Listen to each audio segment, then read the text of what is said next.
Something's wrong with that kid. His head don't work, it never did. You better not cross his path. He's a chain-smoking alcoholic sociopath. Kevin was real irritable lately. Because he'd been in the joint so long, he was feeling out of touch with life. Kevin missed the intoxicating smell of a bag of solvents and the pretty banging noise that happened when he smashed parking meters with a tire iron. Kevin was in a rut, and it was starting to show. Frankly, Kevin, I'm growing concerned. I thought we'd been making progress, but lately you've been very withdrawn. Can't you try to open up and let me help you? Kevin tried opening up with a volley of stationery supplies. I'm sorry, Kevin, but until we make some kind of breakthrough, your violent temper has made it necessary for me to send you to... Kevin had heard rumors and he was frightened. Ward 5 hadn't always been a hospital. For a long time, it had been a convent and then a prison.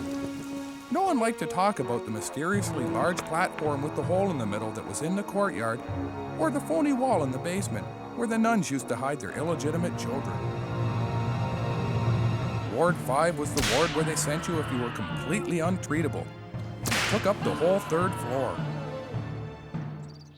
Spencer, word is they're sending your kid to Ward 5. Ward 5?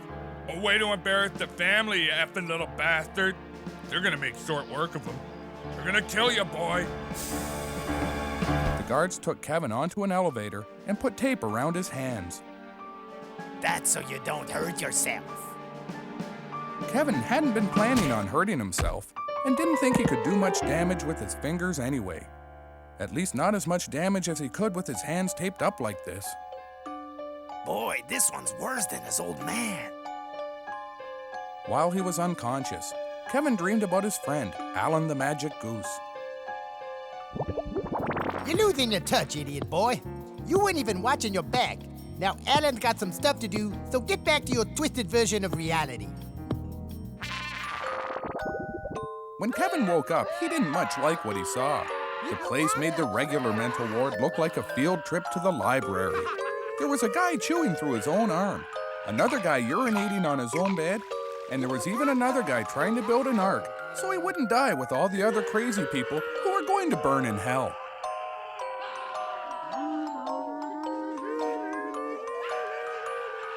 Finally, Kevin found a quiet corner where he could get as much of his head together as possible, given his incomplete genetic makeup.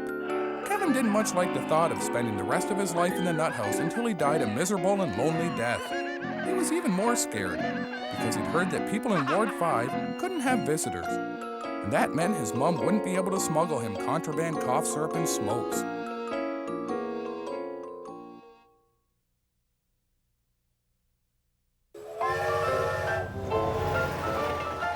Kevin was walking home from his probation officers and decided to take a shortcut along the railway track. As he came around the corner, he found something that looked familiar. It was the shattered remains of Gus Jones, another kid in his class. Gus had been run over by the 1 o'clock express. Kevin felt kind of weird about this because he'd just seen Gus earlier that day in math class. If a train leaves the station at 8 a.m. at 100 miles per hour, and the conductor eats a bran cereal at 7:30 a.m., what will the conductor's relative speed be if he is running 30 miles per hour to the washroom at the back of the train? Mrs. Kilbourne, my parents say learning math is satanic. Very well then, on your way. The last time anyone saw Gus, he was headed towards the railway tracks, wearing his CD player and headset. Hey, it's a recording of all my favorite train sounds.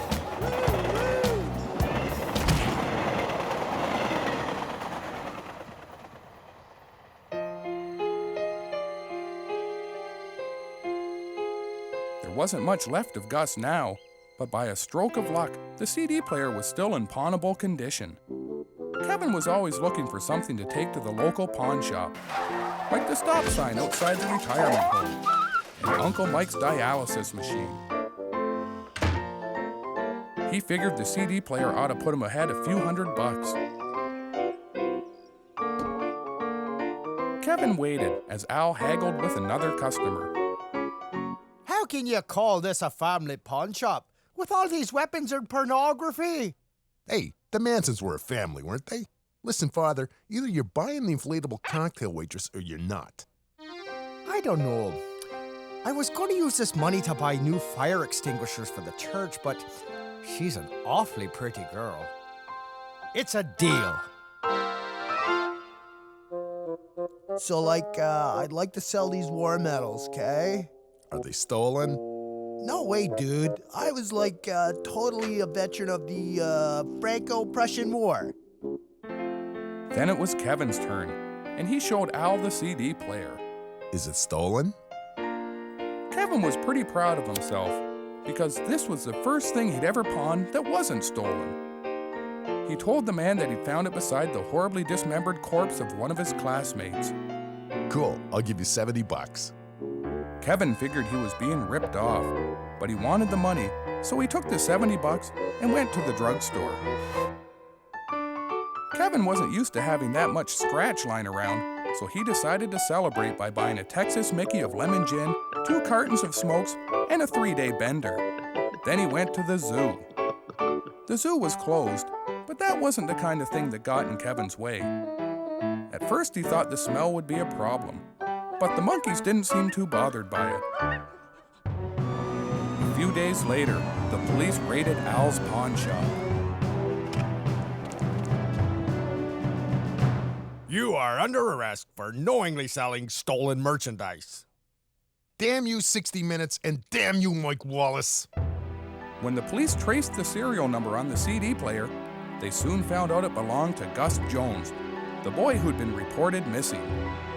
I bought it from that little freak Kevin Spencer. You guys have his address? When the cops arrived at Kevin's house, Percy was already in a bad mood because he'd run out of matches and got his head stuck in the toaster oven while trying to light a smoke. So he aimed to deal with the uninvited guests right quick. I was at the movies all night. I don't know nothing about no liquor store robbery. We'll come back for that tomorrow night. Now, we understand you might be involved in the disappearance of a missing boy. Percy didn't know what they were talking about, but since he'd had so many blackouts, he figured he'd better play it safe. So he bounced a beer bottle off the cop's head and slammed the doorknob into his groin. Kevin was walking off the tail end of his bender and thinking about all the things in his life that made him happy. The way cold tiles feel against your face after passing out in a public washroom, or the way his mom would drool nostalgically when she saw clowns giving away balloons at the gas station. But the thing that made Kevin the happiest was coming home to find the police beating the old man on the lawn. Use the mace on him. It's so cute the way it makes his face crinkle. Hey, you stupid pigs! There's Kevin Spencer, the kid I bought the CD player from. Kevin led the police to the boy's body, which had been picked clean by vultures and vermin. After he told the police what happened, they notified the boy's parents. Cheer up. The train killed your boy. That means I ain't gotta go back to jail. But with a happy ending. Hey, give me a lift back to town, will ya? It was a full day for Kevin, so he and the old man headed off to catch last call at the strip club and walked away in the dying light of a burned-down church. Because Kevin was so violent, he'd been placed in Ward 5 of the mental hospital. Kevin wasn't too happy about it. He wasn't afraid of the other patients, but because they were all violent lunatics, he didn't feel special anymore. Hey, kid, my name's Bull. I used to shoot heroin, but then I got in a car accident and I lost my arm. So that I didn't have an arm anymore to inject heroin into, so I had to use my legs. But then I got gangrene and I lost them too. Kevin wasn't really in the mood to listen to some old junkie pissing and moaning about his problems, but because his hands were taped, he couldn't even give him the finger. I have a plan that'll get us out of here, but it's risky. You afraid of dying, kid?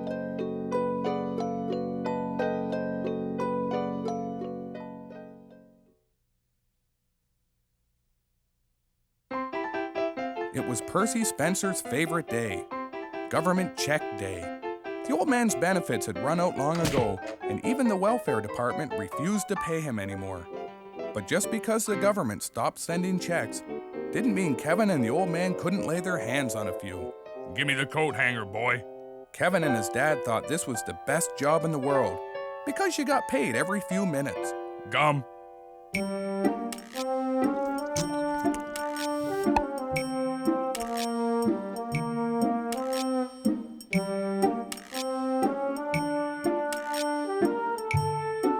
You try the next house. The system wasn't perfect, and sometimes they'd sneak the wire into the house of someone who was still at home. After a while, Kevin got bored and told the old man they should head to the cash mart and get the money. Just one more.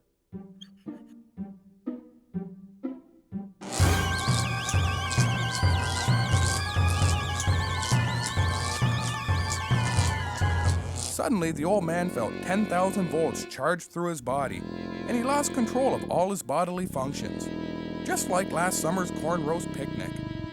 Then Percy found himself looking down at his own body. He was having an out-of-body experience, floating in a bizarre netherworld.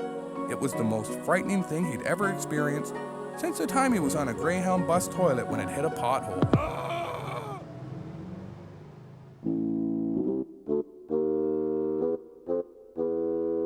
Baby, you've been in a coma for 3 months.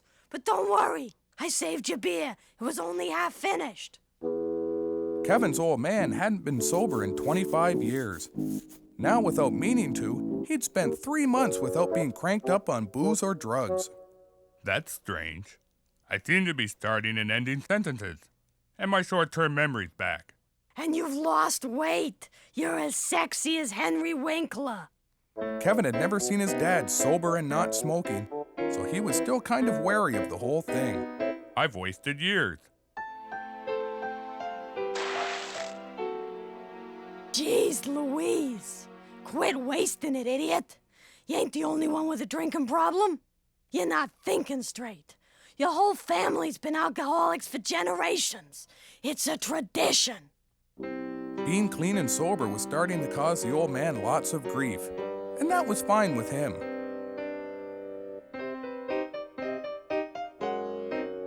Couldn't help but notice, but you're not drinking, Percy. That would violate my parole, just like you guys are doing.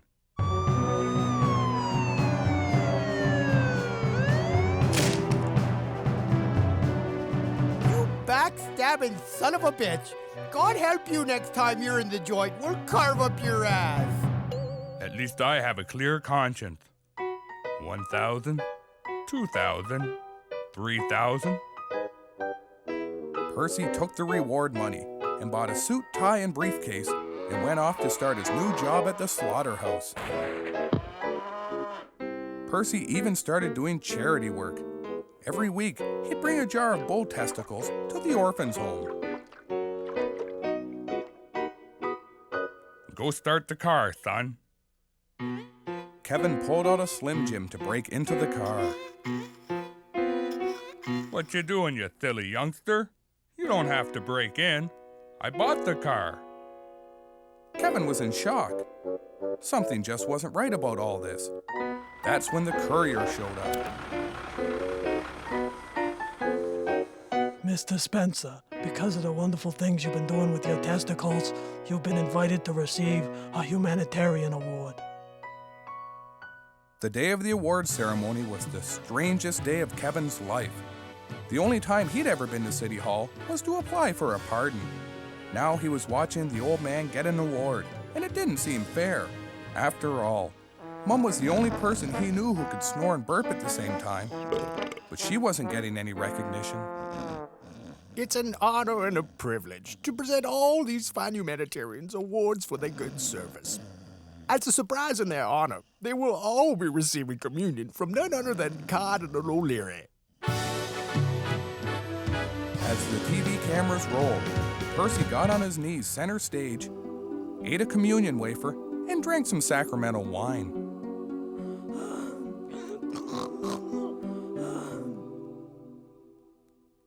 In recognition for your generosity in offering your testicles to needy children. Kevin noticed the old man hadn't stopped drinking the wine yet. Okay, boy, you're not the only thirsty humanitarian. Get your own damn booth, big hat.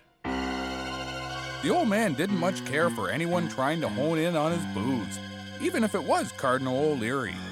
He figured he'd teach Godboy a thing or two and sucker punched him in the stomach. I don't think so, you inbred freak.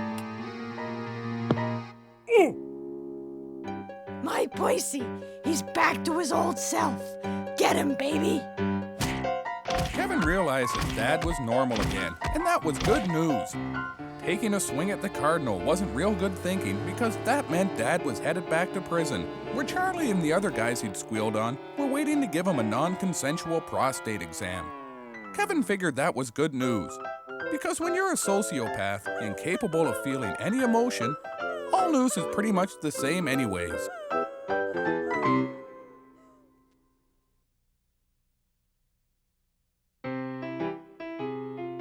Kevin and his dad had been spending a lot of quality time together because their cells were only 20 feet apart. They were both in the joint because they'd broken into a neighbor's garage to rip off some empties and decided to steal the car because it was already running. On their way home, Kevin had gotten so cranked on bad Mexican vodka, he thought he saw two bridges, which wouldn't have been so bad, except he picked the wrong one. The cops would have thrown the book at him if his car hadn't landed on a smuggling boat carrying a cargo of uncut Peruvian black hashish. Because they caught the smuggler, the cops took it easy on Kevin and his old man and gave them time served, plus a mandatory visit to a substance abuse day seminar. This seemed like a sweet deal, but Kevin and his dad were alcoholic chain smokers, so even the 3 days in holding cells still caused horrible DTs and withdrawals. The hash smuggler, on the other hand, was the only one not suffering any symptoms. Excuse me. I demand a phone call and some more nachos. As soon as they were released, they were sent to the drug seminar. As part of Health Education Week and in conjunction with the good people at Blind Bastard Scotch Whiskey, we're going to show you the scourge of society today, drugs. Isn't liquor a drug? Not exactly, sort of. Never mind. Ladies and gentlemen, these are drugs. He's not lying. They sure are.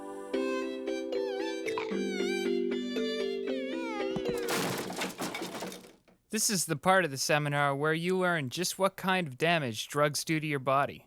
Welcome to the Liver Hall of Fame. Kevin looked at all the impressive livers. He didn't know who Hunter S. Thompson was, but he hoped that someday he'd have a famous liver just like his. Pay attention, people. This is your brain. And this is your brain on drugs. Get it?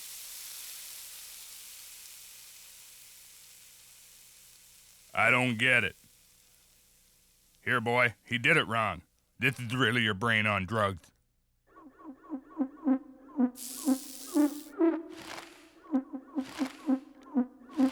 Now you gotta find out the real face of drug abuse. You'll meet a man who hit rock bottom and ruined his life. Meet Bill X. I was so addicted to crack cocaine that I used to have sex with men just to support my habit. You're a lying effing tool. Who'd have sex with a fat pig like you? Hey, you bastard, I was the hottest meat on the east side. East side of my ass, maybe. You're dead, you mofo.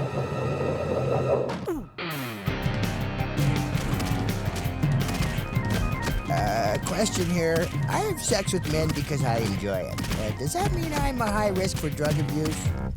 Kevin's dad and the addict duked it out, and the noise could be heard all through the community center, even next door at the Stop Smoking Clinic.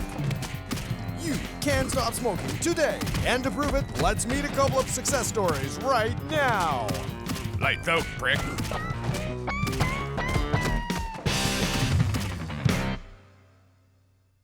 You and your rotten kid get out of here. I've signed your probation papers, now get out. Percy was off to celebrate his probation by finding some way of breaking it. But Kevin was already gone.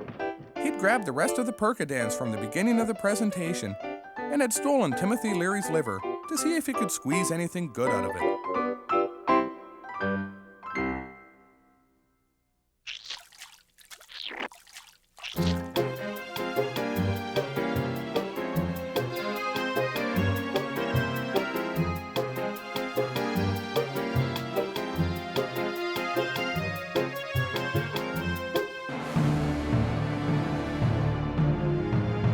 Bull was an armless, legless heroin addict who'd met Kevin in Ward 5. He'd lost his limbs because of gangrene and now could only get around by pulling himself on an old skateboard. It was all the government health insurance could afford. I told you, I have a plan to get us out of here, and I'm serious, no fooling. First you go to the elevator, and then when the security guard comes up with the food, you pretend you're sick. And I'll hide behind the curtains, and then when he comes in, I'll bump him over the head with my big cock, and we'll see what happens, okay? Kevin tried to listen to Bull's escape plan, but it sounded sort of complicated, and years of substance abuse didn't help his attention span. So instead, he came up with an escape plan of his own. He kicked Bull's skateboard really hard so that it rolled through the third-floor window, leaving a huge opening.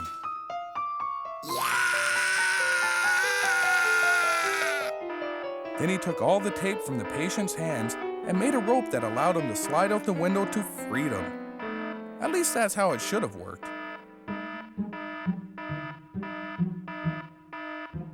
Hey, give us our tape back.